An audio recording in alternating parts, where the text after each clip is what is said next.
আল্লাহ তাআলা বলেন অহংকার করা যাবে না। আল কিবরিয়া উরিদাই, অহংকার শুধু আমার চাদর, অহংকার শুধু আমিই করব, আল্লাহ বলছে, আর কেউ করতে পারবে না। আর কারো অহংকার করার কোনো সুযোগ নেই। হাদিসের মধ্যে আছে আল্লাহর নবী সাল্লাল্লাহু আলাইহি সাল্লাম তিনি কোনোদিন পিছন দিকে হেলান দিয়ে জুতা পায়ে খাবার খেতেন না, বলতেন এটা অহংকারের পরিচয়। আল্লাহর নবী সাল্লাল্লাহু আলাইহি সাল্লাম দুই হাঁটু তুলে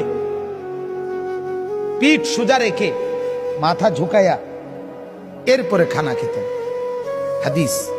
এবং বলতেন আকুলু কামা ইয়াকুল আবদ, এক গোলাম তার মনিবের সামনে যেভাবে খায়, আমি মুহাম্মদ আমার রবের সামনে এভাবে খানা খাই।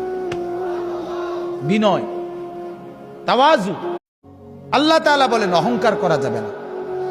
আল কিবরিয়া উরিদাই, অহংকার শুধু আমার চাদর, অহংকার শুধু আমিই করব, আল্লাহ বলছে, আর কেউ করতে পারবে না। আর কারো অহংকার করার কোনো সুযোগ নেই।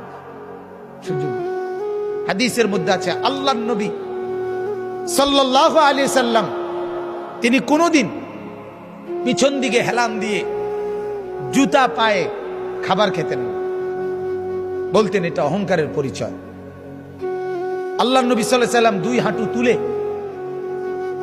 পিঠ সোজা রেখে মাথা ঝুঁকায়া এরপরে খানা খেতেন, হাদিস। এবং বলতেন আকুলু কামা ইয়াকুল আবদ, এক গোলাম তার মনিবের সামনে যেভাবে খায়, আমি মুহাম্মদ আমার রবের সামনে এভাবে খানা খাই। বিনয়, তাওয়াজু।